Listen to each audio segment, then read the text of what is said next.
But hey, let's get right to it. The suspense, the Giants. I'll say this. We got 4 quarterbacks in the room. And quite honestly, I think all 4 you'd like to keep. Okay. I'll start with Tommy DeVito. I think there's a faction of the coaches and people around there. They see him every day. The guy's got talent. He can move around. He's got a really good arm, throws it. He's accurate and all that. And, we'll see what happens with him. They put him on the practice squad. I'd be really surprised if somebody doesn't come and say, look, we'll take you, put on active roster, whatever, and do this. I don't know. I should know this rule. I don't know, Matt. But if you're on the practice squad and somebody else claims you, do you have to go, or you can say, no, I don't want to go? You can say no. Yeah. You can turn it down. Okay. So, hey, this is the words. I did not go to any Giant practices this since they started. I kind of wish I could have, but some things came up. I could never make it. I wanted to go down there and give them a speech and tell them about Lawrence Taylor. So, all right. No, it's a funny story with one of the players, but I'm not going to get into it. Okay. But I think the quarterback situation, from what I hear, it's Russell Wilson. He's established. We all know he's going to be the starter. But I think too, there was no disappointment in watching Jackson Dart practice, throw the ball, move around, decisions, all that, learning the offense. I heard it was really good. And that'll probably be what do you think? It'll be Russell Wilson. Then Jackson Dart's going to, they got to give him his number of reps each day. Then there's Jameis.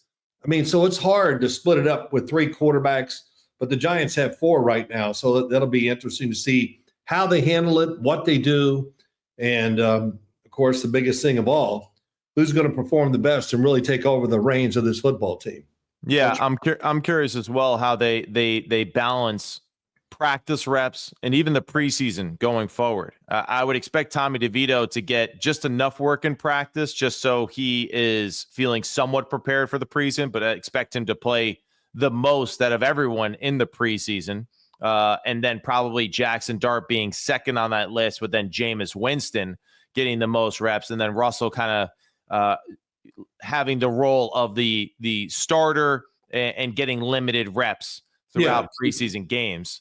Yes. It's going to be a battle, I think, as far as just how they balance that out. I'm still under the impression that I think Jackson Dart halfway through the season is going to be the guy.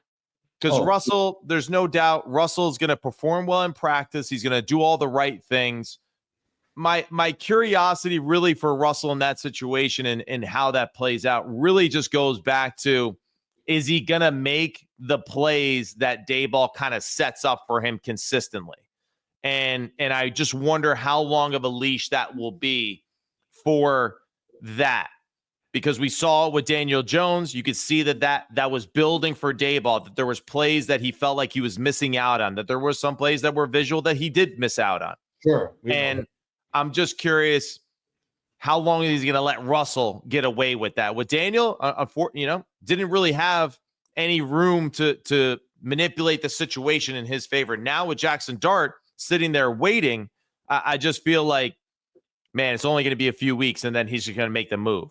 Right, because it's just going to be important for him, the franchise, the team, just to kind of get that youthful energy, I think, involved with it. I know that Russell can still play at a high level. I just don't know how much he actually brings to the table as far as like really making the team super like, hey, we really believe in this guy. He's the future. Like, right. I kind of have a tough time with that. So that's my view on that. I would say this. Yeah. Jackson Dart doesn't play at all this year, sits on the bench. That means the Giants had a hell of a year. That's right. That means they made the playoffs. Right. So whenever it comes to a point in the season, and I did it, you've done it, you stand on the sideline as a rookie. There I am the first game. I'm going, wow, I'm kind of glad I'm not playing. There's a lot of stuff going on out there. Right. And then, but each game I stood there, I went, and finally, the third or fourth game, you go, hey, man, I can do this. In fact, I think I can do it better than that guy. And so that at that time, so Russell Wilson's got to do 2 things. He's got to play really well, and they got to win. Mm-hmm. And if he doesn't, when they lose games, they're always going to look at the quarterback and see what he didn't do to, get influence the game more to give him a greater chance to win. Right. So there's a couple ways that Jackson Dart's going to get on the field, and they might play him sparingly, who knows where, when, or whatever, just to give him a few reps. So if it does start to unravel just a little bit, he can be more ready. So Yeah. So again, as every fan's asked me, so I have people constantly say, "I think you should sit the bench for a year or two." What are you looking at the world? What we live in now? Yeah, everybody's got patience, right, Matt? Yeah, right. I mean, nobody has patience. Fans, media, coaches, teammates, they want the quarterback to do his thing, do it well, and give them a great chance to win. So I think some of that's kind of easy to see. I think the guy that I look at and go, where's his role or whatever is Jameis Winston. Yeah. I think Jameis is great for a team. He's great to be the backup quarterback. He's got an unbelievable personality. Yeah. Everybody loves him. And, he's talented. He's big, moves a little. He's still got a good arm, good enough to play in the NFL. So that'll be interesting, too, just to see how they work this whole thing with 4 quarterbacks. Jameis Winston's Batman. When they throw up the signal, all right, he's going to run out there. Other than that, I mean, it doesn't matter. It's about the 2 guys. And then when the dumpster fire ensues, throw up the signal, send out Batman, and let's ride. And that's it. Because I really think it's more so about Russell. It's about Jackson Dart. And honestly, I could see the situation playing out where even they have a winning record and Russell's just playing okay and could still see them going with Jackson Dart. I could see them being 4-2 and saying, Russell's just getting it done. We don't like it. Jackson's ready. Let's do it. Let's go ahead and move forward. I believe he could be in the reverse situation that he was in with Justin Fields a year ago, Right. because of that and kind of maybe their style of play early on in the year. So yeah, I think I kind of alluded that he has to do 2 things: play well and win. Yeah. And like you said, they're 4-2. Well, they still play Russell, but all of a sudden they're looking for that spot that we can put Jackson Dart in now. Yeah. Well, a couple series, 3 and out. Let's change. So all that speeds up a little in the situation I think they're in. But, overall, I'm not even going to talk about the Giants once again, free agent signings. I liked them. I watched every player they signed. Yeah. I thought I thought it fell for them really well in the draft. So once again, a good draft class of young guys always helps a football team. Right. Well, that's about all we can say. I'm looking forward to it. I'm going to go to training camp, not every day, but probably 3/4 of them to watch. And of course, but I'm going to do the games on the preseason games on TV with Carl Banks and your boy, Bob Papa. Mm-hmm. And so that'll be fun. It is kind of fun doing it. So absolutely it is. Absolutely. Yeah. And go ahead. Yeah, the defensive line, especially too for the New York Giants. Of course, it's just going to be, hey, let's have another meeting at the quarterback with all of our guys that we got. So I'm really excited for that and just the depth that's brought to that room. And the question mark we discussed earlier in the show, how balanced the Denver Broncos are across their roster, and more so too on their defense side of the football, just from D-line, linebacker to DB, pretty damn good. I think the big question mark really for Coach Bowen and this New York Giants staff is just can they get a little bit more consistent in the defensive secondary than they were a year ago. And with the added size and speed and ability in the defensive front, do we get a little bit more out of Okereke and McFadden than we did a year ago under Bowen's leadership? So those are 2 pieces where the defensive line is absolutely going to help one of those units out. Which one more so than the other? Which one will need still to be kind of sharpened and polished a little bit just because of how poor the secondary played a year ago? But Giants doing some good things. Joe Schoen really did a good job, I think, again, this offseason, building on what he did last year, again, into this season. Well, let me say this. Everybody I talk to around the Giants, and I actually do talk to the people around the Giants, and yeah, Abdul Carter looks every bit as fast and as athletic, and what they were hoping to see, it was even better than what they were hoping for. Yeah. And man, I said, wow, if it's better than what you were hoping for, then we might not see him. He's just going to be a blur out there because, his speed is outstanding, his maneuverability. all that other stuff. So, and the guys he's with, like you said, Matt, they got a good defensive front, linebacking core solid. Man, I'm not going to get excited yet, but I think the Giants will. And, too, real quick, the Jets, I don't think the Jets had a good offseason. I think they had a great offseason in many ways. And Aaron Glenn has let everybody know, media, fans, people in the building, the players, I'm the man. That's right. We're going to do it my way. Yeah. So let's do this last thing. Have a little fun. Okay. You're busy, got a little tan from being outside all the time. Thank you. I come over and watch, now I'm a bystander, watch you throw with some quarterbacks and all that. It's really fun to see you teach them. But what's really cool is over the years, I know a lot of these kids, and to see their improvement, it truly is, it's unbelievable. Yeah. And there's so many of them I look at now, and I just go, wow, he might get a shot to play pro football. Right. And it's hard, I'm saying that, but I mean, we've seen you've had kids in the 6th and 7th grade who are now in college and they're destroying it. And, so the first one is Kyle McCord. You throw with him quite a few years, watch them. Hey, Kyle McCord probably was the best passer in the draft as far as these rookies are concerned. And when you were talking about him up at Syracuse and the tight end and all that, he threw more back shoulder completions than any quarterback maybe in NCAA history.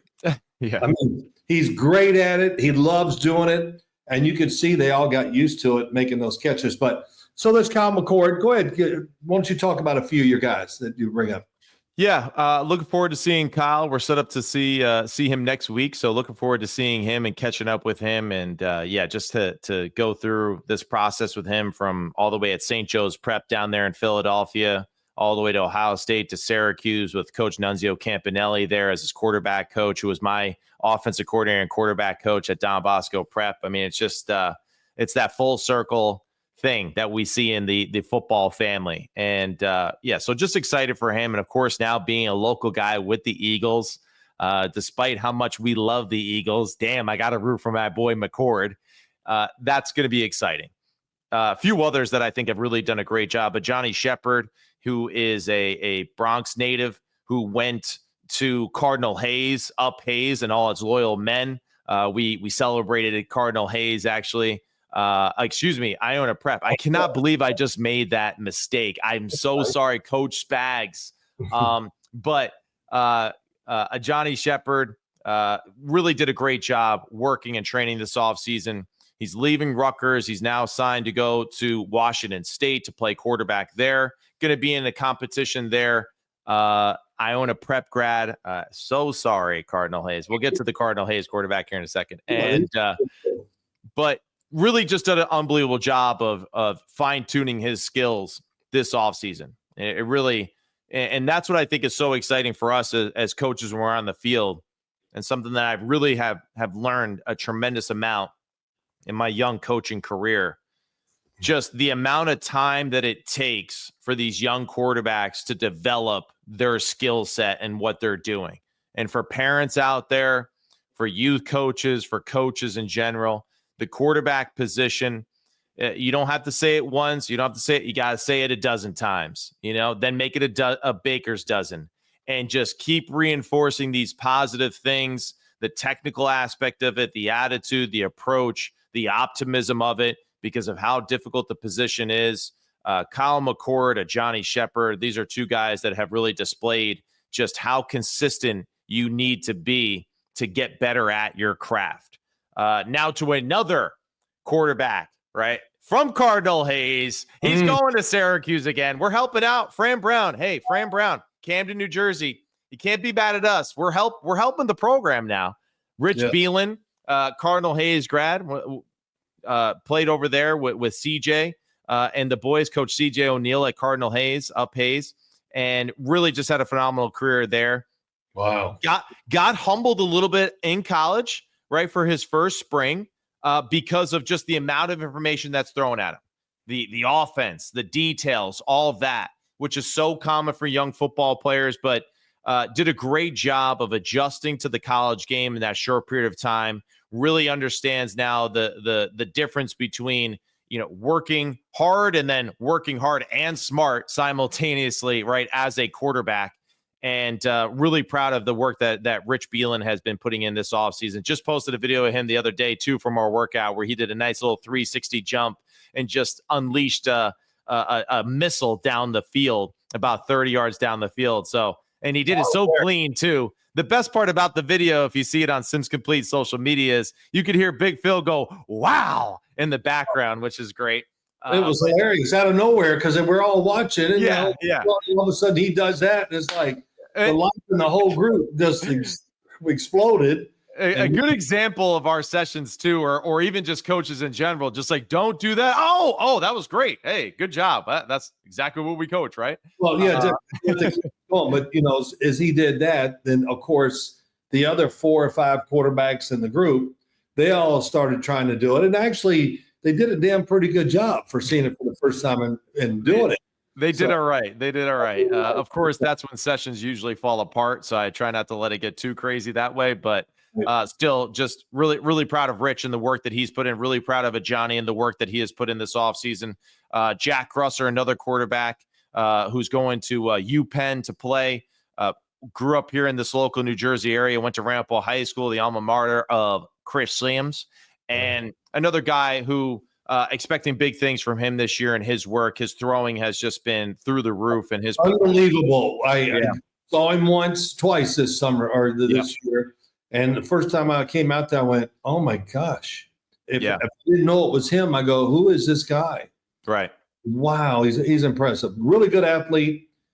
I don't know if I saw him throw one single pass that wasn't with power, accurate, and perfect spirals. Yeah, that's right. He can spin it. So Nick Minicucci, another guy who's really done a good job this offseason, really fine-tuned some of his details as far as how he approaches his skill.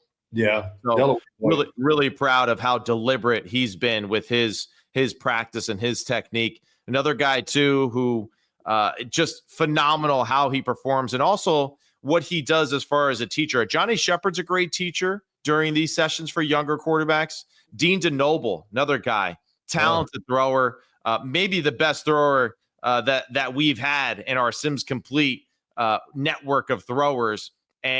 But not only that, he's a passer. He can throw with power. He can throw it with touch. He can throw with anticipation, and a phenomenal teacher as well. And I think that's one thing that I really enjoy about Sims Complete is allowing these veteran quarterbacks that we train to put them into these small pockets with younger quarterbacks that want to be with, or be like them one day, to have them teach them, pass their experience along with them. All pun intended with all of those things that I just said. So, Dean and Johnny did a phenomenal job with that with the young QBs this year, a few others. And want to just do a quick shout out to Sims Complete. We ran a middle school showcase. This is how crazy the world is getting nowadays, big guy. There's showcases for middle school to go to high school, and definitely not something that I envisioned myself doing maybe 5 or 6 years ago is when I started this. But I saw this need for a showcase that really allowed parents and players to be connected to these high schools immediately. And so ran the showcase down in Multisports Kingdom down there in Manalapan, New Jersey. Thank you to the team down there, to Tyler, to Mike, for opening the doors and allowing access to a wonderful facility. We had 115 kids sign up for the camp, 7th and 8th graders going into this coming fall. And we had over 20 high schools present there, evaluating the players, meeting the parents, meeting the players. It just unbelievable event. I want to just thank my coaching staff for just their hard work and effort in preparing for this. To Antonio Morales and New Jersey Athletics and Gridiron for promoting it and getting it out there on social media as well, helping us out with that. So just so many great things that came from that event alone. And again, just so happy that so many players were able to introduce themselves as athletes and as people to these great high school programs in the state of New Jersey. And this is something that we're going to continue to build out and make better and better each and every time. But just, shout out to all the people who were involved to helping make that a possibility, for these young athletes, because that's what it's about. And mission completed for sure on that one. Well, let me just say this for all these quarterbacks. I hope if you're watching, you get their names. Go on Instagram or wherever else. Where else can they get it, Matt? I don't know. Instagram, but it's Instagram, Twitter. Yep. yeah, Twitter, whatever, and watch them throw the football, and you just go, wow. Yeah. It's to me, it's amazing to go watch young quarterbacks and watch them throw. Yeah. And think about 20 or 30 years ago, Right. even pros throwing. I just go, it's amazing. It really is. And for the ones that hang in there, you left out one of my favorites, and I didn't even write him down either. He's a lefty, Big Luke. Yeah, Luke Irwin. Yeah, Pope John. Just another guy that 6 years with you, 7 years. Tremendous work and effort, and the talent is unbelievable. And he's just getting into that recruiting process right now. He's a damn good football player. Any school is going to be really pleased to have him on their roster because he is a really good football player, a great young athlete and quarterback. Dominic Gaston, the head coach up there at Pope John, does a phenomenal job with his program, a former Bergen Catholic Crusader. So at first, it wasn't too excited about working alongside him in that department. But, hey, I got Gaston, I got Papa, another Bergen guy. I mean, it's unbelievable. I'm just stuck with these Bergen Catholic dudes. But either way, Luke Irwin, you're right. He's been doing some awesome things this offseason. He's ready to go for this year. All right. Well, I think we hit it all. So, hey, all right. Good start. I hope to see you before the start of the NFL season. So you let me know. Sounds good, Big Guy. I was waiting for one of those jokes from you, so I can always count on you for the corny dad joke. I appreciate it. That Sims complete. We'll see you next time. Any final words, Big Guy? I was a little hurt by the corny jokes, but that's another thing. Yeah, that's all right. I'm a dad too now, and I'm getting cornier by the day. Yeah, it just comes up on top of your head. You got to say it, man. I know. They're not all gems. You got to keep throwing them out there. You know what I mean? Comics don't try to be funny everything. It's like, just stop it just a little, then whatever. So, hey, it was good. Good talking to you. Good seeing you. Everybody, pay attention. I love what we did today. And check out those young quarterbacks too. That would be awesome too. You'll be shocked when you watch them on Instagram. Hey, so thanks, man. Sims complete. Big Phil, we're back. Good to see you again. And we'll be back with more here soon. That's all we got. See ya.